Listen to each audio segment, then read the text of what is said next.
Hey, it's Shames. Himitsu no Akko-chan and Sally the Witch are the two series that together started the genre of magical girls, one for manga and the other for anime. Their anime are also among the longest running, each being about as long as Sailor Moon and Ojamaja Doremi. Only Precure has all of them beat. Akko is only a handful of volumes that have been re-released several times, so despite holding the distinction of first manga, this video is going to focus on just the anime. And yet, both of these series are left virtually unknown in the West, since they haven't even been translated by fans, who might only know them from a few surface-level details. For a general overview, I recommend Aaron Cerise's Maho Profile, and for a production and historical background, I recommend Ehoba's History of Magical Girls article. This video covers Akko-chan and both remakes, and provides 3 points that I think are valuable. A tally of everything Akko uses the mirror for, a brief overview of the core cast, differences between each iteration, and I also provide a truncated list of typical anime length with the best or most essential episodes of each series that I enjoyed even without subtitles. There are 2 other videos, one that provides similar information for Sally the Witch, and the other for commentary on the genre today in the face of these first titles. Atsuko Kagami is a regular human who is bestowed a magical compact mirror that can transform her into anything. This compact works by Akko gazing into the mirror, saying the magic words, and then speaking what she wants to turn into. She does occasionally run into problems with not properly articulating what she wants. The mirror is not telepathic. There's no limits to how many times she can use the compact, and the magic is mostly permanent until she undoes it with a different phrase. It's like a safety word. This becomes a frequent problem when she loses the compact and gets stuck as whatever she is. There were 2 exceptions back-to-back in the first series where the spell is undone by falling from a great height. However, there's never a case I can think of where any harm she gets in one form is carried over to her real body. In terms of how often she uses the mirror, it was most often just once or twice an episode in the first season. There were even 2 episodes where she didn't transform at all and just used other powers of the mirror. Halfway through the show, Akko can use the compact to enter a mirror dimension and travel in and out of other mirrors. It also has one-time uses too, such as image capturing, memory wiping, and making Akko deaf.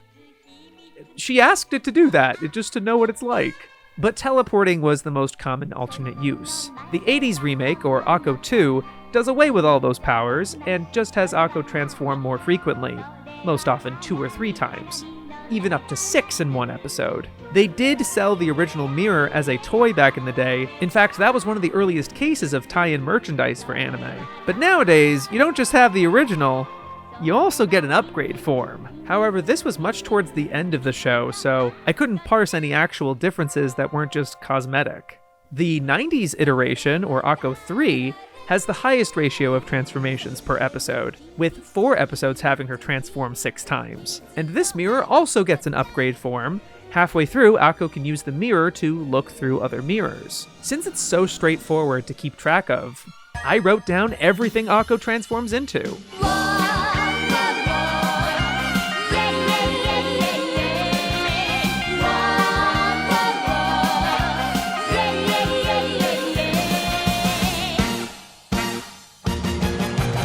They can be grouped into 4 categories. The most frequent is becoming other people, copying everything about them perfectly except their voice. Akko has to manually disguise that and be careful in the manner of Japanese she speaks.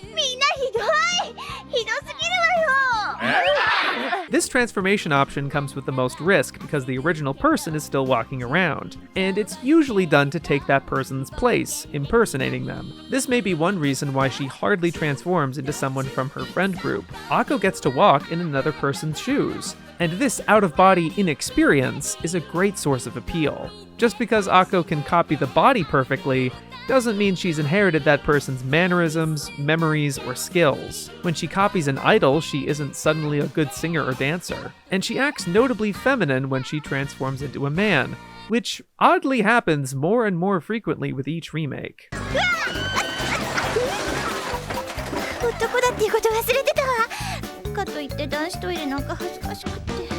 Akko experiences a little body dysphoria when becoming a wrestler, but otherwise becoming a different gender is never a factor the show comments on. She just treats it as any other disguise. In fact, she more often reacts with discomfort or bewilderment when transforming into animals. This is the next most frequent category, most often as a bird so she can fly. That specific choice is used so often just to travel from point A to point B. For several episodes of the original, it's the only thing she uses the mirror for, so it sometimes makes the magic a little bit of an afterthought. Unlike turning into other people, Akko does adopt the animal's physical attributes here. So she becomes a fish to swim better, or a mouse to become smaller. And turning into a species means she can also talk to that species. So you have Akko often turning into a cat so she can talk with her pet Shipona, who for instance tells her something is wrong with these frogs, so Akko turns into a frog to find out. To me, these transformations are what really make the compact seem like a tool for Akko to use, which is different from most subsequent transformation devices in the genre, which really just amount to an on-off switch. The third category is a catch-all for everything non-human or animal, from mythical creatures like ghosts, fairies, or aliens, to characters like Sherlock Holmes or Peter Pan, even inanimate objects on very rare occasions, like toys or statues. So play nice. She doesn't appear to have much control over what these look like, as Akko often acts very surprised. Twice in the original series, she chooses to impersonate a dead person, which is a pretty gross, insensitive thing to do, regardless of how well-intentioned she was, but at least both times were limited to one scene. I still think this category is my favorite because Akko often does these transformations for no other reason than to just try them. As a kid, it's fun to imagine how it would feel to be a ghost, or butterfly, or someone else. And it's enjoyable to see that fantasy executed pragmatically. What if someone captured you and made you their pet? What if it turned out this person had a tougher job than you first thought? What if you got shot? And this idea of wanting to become something you're not leads into Akko's most iconic transformation.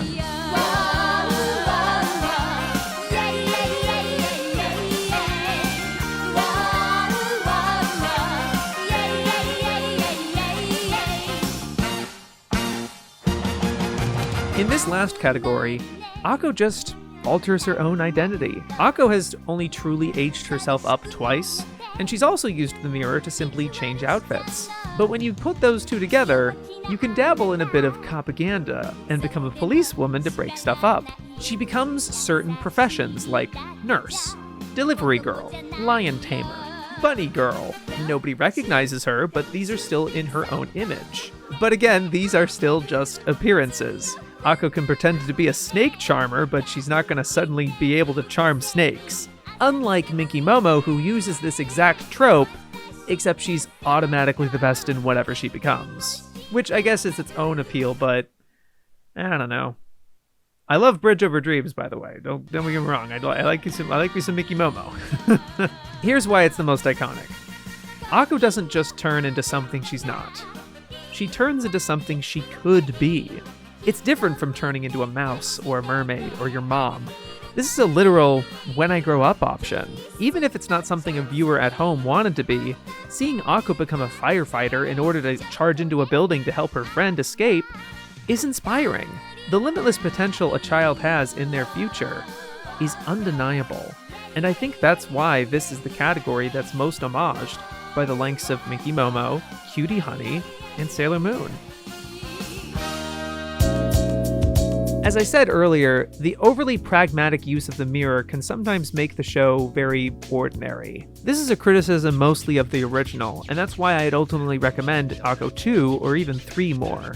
In those series, the magic is used more daringly and creatively, with fewer repeats, and plays a more pivotal, if not central, role in each episode. But if you were to credit the original with something that the sequels do adhere to, it's what it decides to fill the show up with instead.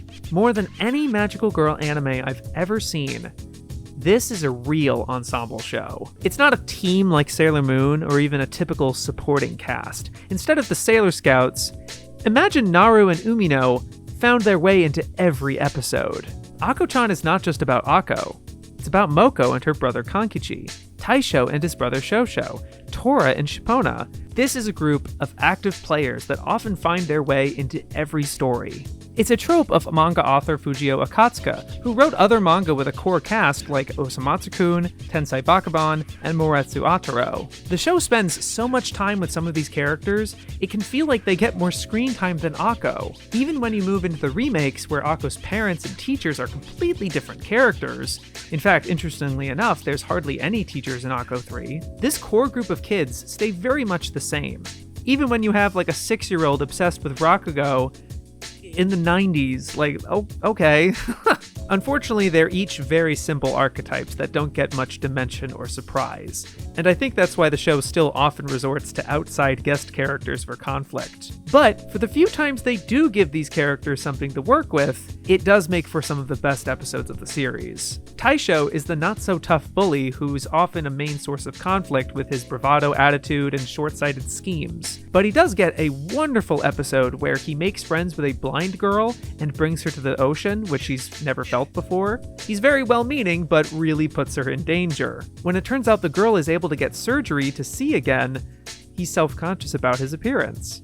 And yeah, it's every bit as wholesome as you would want it to be.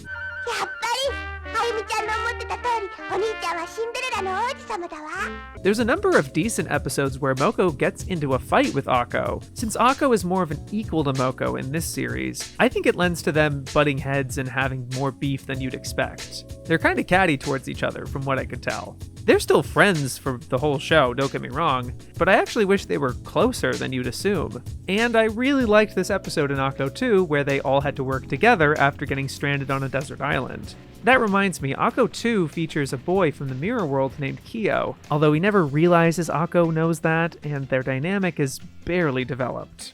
But I want to give a special highlight to my favorite character in this entire group.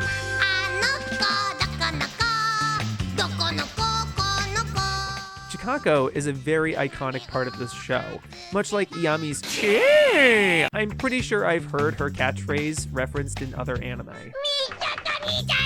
She's a literal toxic gossip train, spying or eavesdropping on everybody before blurting out what she's seen or heard to everybody. She has a whole episode to herself directed by Mamoru Hosoda that revels in the joy she gets from rumor milling, as well as the consequences of this meddling behavior. For the majority of the series, Chikako is a character everyone bears with, rather than gets along with. She's very shallow, not that cunning, bumbling, kind of a gremlin.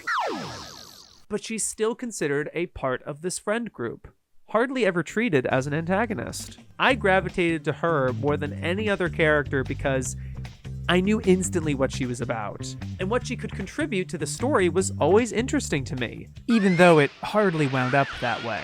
Again, she's, not very competent.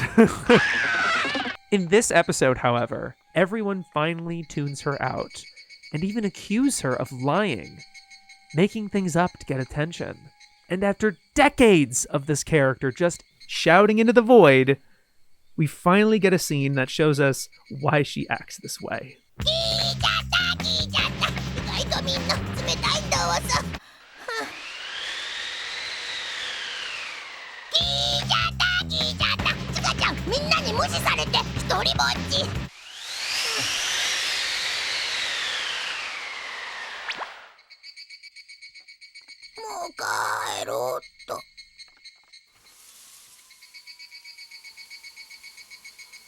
Her loneliness and desire for connection is just laid bare.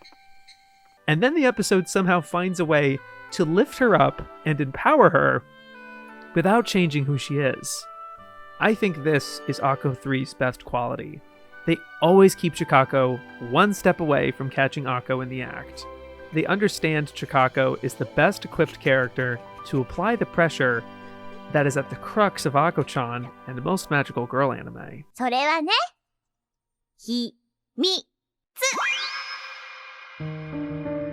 The whole show is predicated on Akko's power being kept a secret, but the way this secret works changed significantly between seasons. In the very first episode, once she gets the mirror, Akko naturally does what any 10-year-old would do if she suddenly got a magic mirror.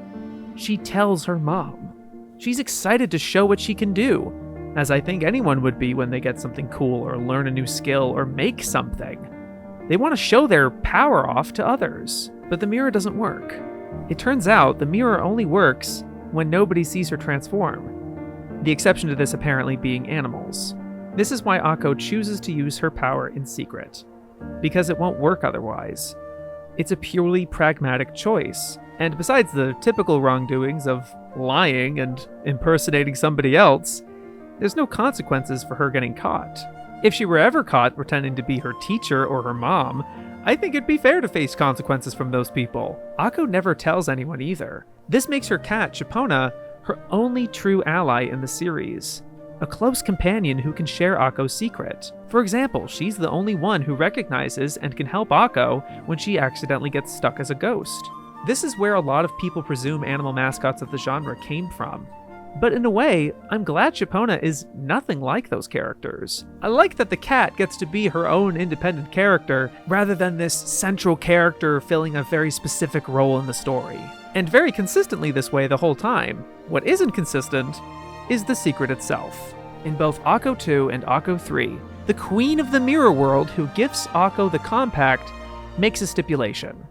If Akko is caught using the mirror, not only will she lose the power, she'll lose it by also losing her own reflection. That's something vampires are cursed with. It's creepy. This is how both remakes end. One day Akko messes up and she's seen using the mirror, loses her own reflection, and can't use the mirror anymore. Except it's even worse in Akko 3, where the Mirror Queen is just judgmental that Akko is using the mirror selfishly, so she lures Mako into catching Akko. I think this is an awful way to end things, even if they do resolve it by having Akko use it one more time to save somebody's life, earning her reflection back. For as boring and repetitive and unfocused, and not that visually exciting I thought Akko 1 was, at least it didn't end so predictably and rotten as this. She loses her powers in the original too, by using them in an extreme way that burns the compact out. At least that was by Akko's choice! I don't like this secret being imposed upon in the remake. If it has to be a secret, I would rather it be imposed by the mechanics, not somebody else, who for that matter has the audacity to judge what Akko chooses to use the mirror for. It's an insult to the independence of her character. People may argue, oh, but that's what the show is trying to teach, not use your talents for selfish gain or whatever. Okay, show her using them for selfish gain, only to get negative real-world consequences for it.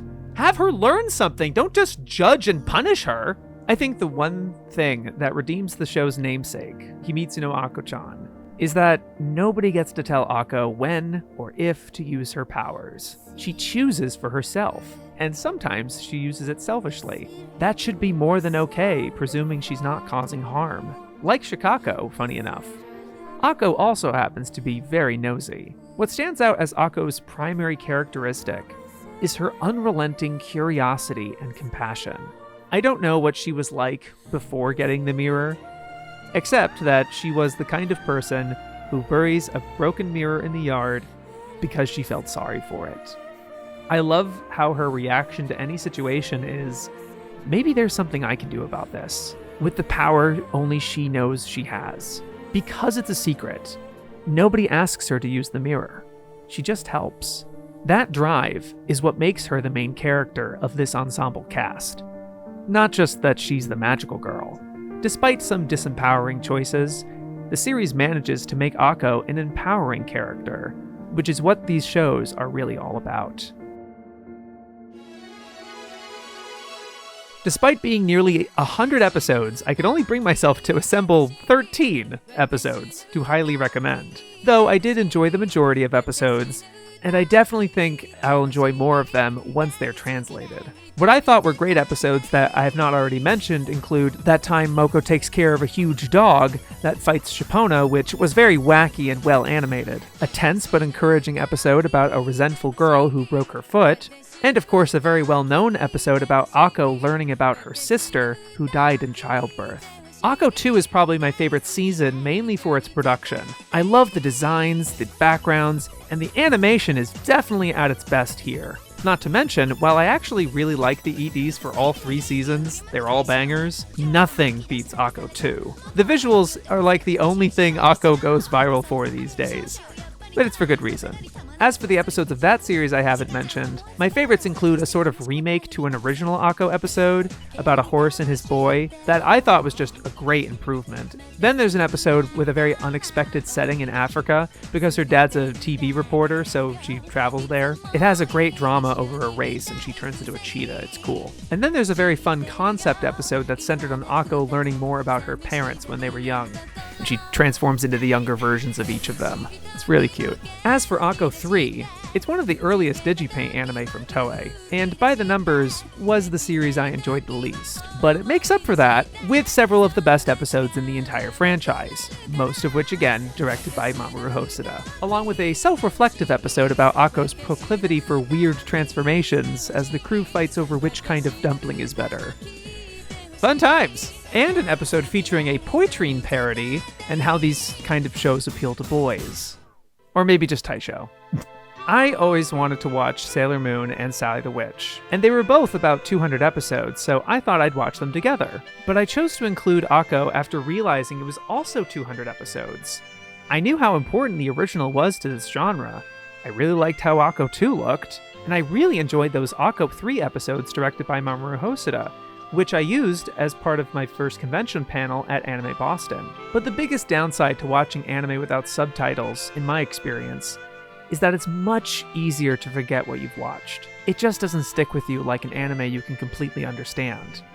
That's why I took notes about every episode, and that's the primary reason I stuck with making these videos, despite me taking so long on them and getting awfully discouraged. I just got in my head about, oh, no one wants to watch a video like this, and yeah, it's just not great thoughts. However, I don't know how much of that frustration was from making these videos and how much it was burnout from posting videos. I say posting videos and not making videos because I still love making videos. It's become my profession after all. But I've come to really hate uploading to YouTube and not being happy with how many views they get, or when they do get views, people don't like or appreciate what I make. It's a drug that I'm unhappily addicted to, but I refuse to give up on it because this channel is where it all started for me, creatively and professionally. It still means a lot, and I haven't said it nearly enough, but all of you listening mean a lot to me too. Thank you. I'll see you again.